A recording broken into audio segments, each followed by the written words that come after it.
Welcome to vibrant TV. నేను మీ రాజు. ఆంధ్రప్రదేశ్ లో ఇప్పటికీ జనసేన టీడీపీ పొత్తులో భాగంగా ఎలక్షన్స్ లో వెళ్తున్నాయి. అయితే భారతీయ జనతా పార్టీ తోటి కూడా పొత్తు ఉంటుందా లేదా అని చెప్పేసి కూడా సస్పెన్స్ కి తెరబడ్డది.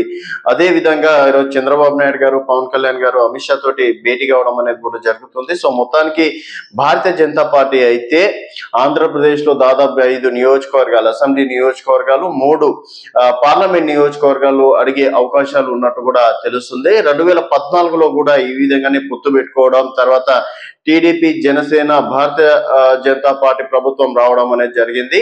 సో 2024లో కూడా అదే కంటిన్యూ చేస్తే డెఫినెట్ గా ఇక్కడ గెలిచే అవకాశాలు ఉన్నట్టు కూడా తెలుస్తుంది. ఎందుకంటే Bharatiya Janata party MP elections effect అనేది అసెంబ్లీ ఎలక్షన్స్ పైన కూడా ఉంటుంది కాబట్టి అదే విధంగా ఇప్పుడు పార్లమెంట్ నియోజకవర్గాల్లో కావచ్చు, అసెంబ్లీ నియోజకవర్గాల్లో కూడా కొన్ని కీలక నియోజకవర్గాలు కూడా భారతీయ జనతా పార్టీ ఆశిస్తున్నారు. సో మొత్తానికి దీనికి గనక చంద్రబాబు నాయుడు గారు ఓకే అంటే మాత్రం ఈసారి కూడా 2014లో ఏ విధంగా అయితే కూటమి విజయం సాధించిందో అదే విధంగా ఈసారి కూడా కూటమి ఎలక్షన్స్ లో వెళ్లే అవకాశాలు ఉన్నాయని చెప్పేసి కూడా చెప్పుకోవచ్చు. ఇప్పుడు వైఎస్ఆర్సీపీని అంత ఓడించడం కూడా అంత సులభమైన విషయం కాదు. ఎందుకంటే వైఎస్ఆర్సీపీ కూడా ప్రజల లోపల ఉంది.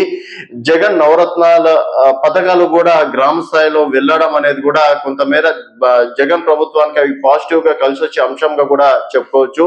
సో మరి ఇక్కడ భారతీయ జనతా పార్టీ అడిగినన్ని సీట్లకి చంద్రబాబు నాయుడు గారు ఓకే అంటే మాత్రం డెఫినెట్ గా త్వరలోనే వీరు ముగ్గురు కూడా పొత్తులో భాగంగా ఎన్నికల్లో వెళ్లే అవకాశాలు అయితే స్పష్టంగా కనిపిస్తున్నాయి. పురంధేశ్వరి గారు కూడా ప్రస్తుతం ఆంధ్రప్రదేశ్ భారతీయ జనతా పార్టీ రాష్ట్ర అధ్యక్షురాలుగా కొనసాగుతున్నారు. వారు కూడా హైకమాండ్ ఏది నిర్ణయిస్తే అదే. ఒకవేళ హైకమాండ్ పొత్తులో భాగంగా వెళ్దామంటే నేను దానికి కూడా రెడీ, లేకపోతే ఒంటరి పోరుకు కూడా భారతీయ జనతా పార్టీ రెడీ. కాకపోతే ప్రస్తుతం ఉన్న పరిస్థితుల్లో భారతీయ జనతా పార్టీకి ఓట్ పర్సెంటేజ్ విషయంలో కావచ్చు అంతంత మాత్రమే ఉంది కాబట్టి పొత్తులో భాగంగా వెళ్తేనే బాగుంటుంది అని చెప్పేసి కూడా అనుకున్నారు. గతంలో చంద్రబాబు నాయుడు గారు మోడీ ప్రభుత్వాన్ని విమర్శించడం కూడా ఒక రకంగా టీడీపీ ప్రభుత్వానికి అది మైనస్ గా కూడా చెప్పుకోవచ్చు. ప్రత్యేక హోదా విషయంలో మోడీ ప్రభుత్వాన్ని ఎక్కువగా చంద్రబాబు నాయుడు గారు టార్గెట్ చేశారు. మరి ఇప్పుడు అంటే స్పెషల్ స్టేటస్ గురించి కూడా, ప్రత్యేక హోదా గురించి కూడా వివరాలు ఏమైనా చర్చించుకుంటారా, దానిపైన కూడా ఏమైనా మాట్లాడతారా?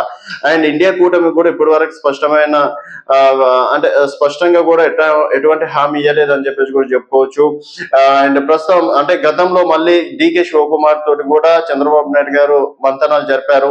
ఇప్పుడు షర్మిల కూడా ఎంటర్ అయింది కాబట్టి మరి ఒకవేళ ఇక్కడ భారతీయ జనతా పార్టీ పొత్తులో భాగంగా అంటే వీళ్ళు అనుకున్న సీట్లు కనుక చంద్రబాబు నాయుడు గారు ఓకే అంటే బీజేపీ తోటి పొత్తు పెట్టుకునే అవకాశం ఉంది. ఒకవేళ నో అంటే మాత్రం ఇండియా కూటమిలో చేరే అవకాశాలు ఉన్నాయి. ప్రస్తుత పరిస్థితిలో మాత్రం ఇప్పుడు అయోధ్య రామ మందిర్ కావచ్చు అండ్ 3వసారి హైట్రిక్ గా మళ్ళీ మోడీనే రాబోతున్నారని చెప్పేసి కూడా సర్వే సంస్థలు చెప్తున్నాయి. మరి ఆ దృష్టిలో పెట్టుకొని చంద్రబాబు నాయుడు గారు అడుగులు వేస్తారా లేదా అనేది చూడాలి. ఒకవేళ బీజేపీ, జనసేన, టీడీపీ కనుక ముగ్గురు 3 పార్టీలు కనుక పోటీ చేస్తే వైఎస్ఆర్సీపీని ఎదుర్కోవడం పాసిబుల్ అవుతుందా?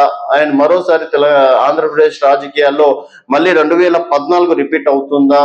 అండ్ 2024లో ఏ పార్టీ గెలవబోతుంది అనేది మీ అభిప్రాయాలను కింద కామెంట్ రూపంలో తెలియజేయండి. చూస్తూనే ఉండండి వైబ్రెంట్.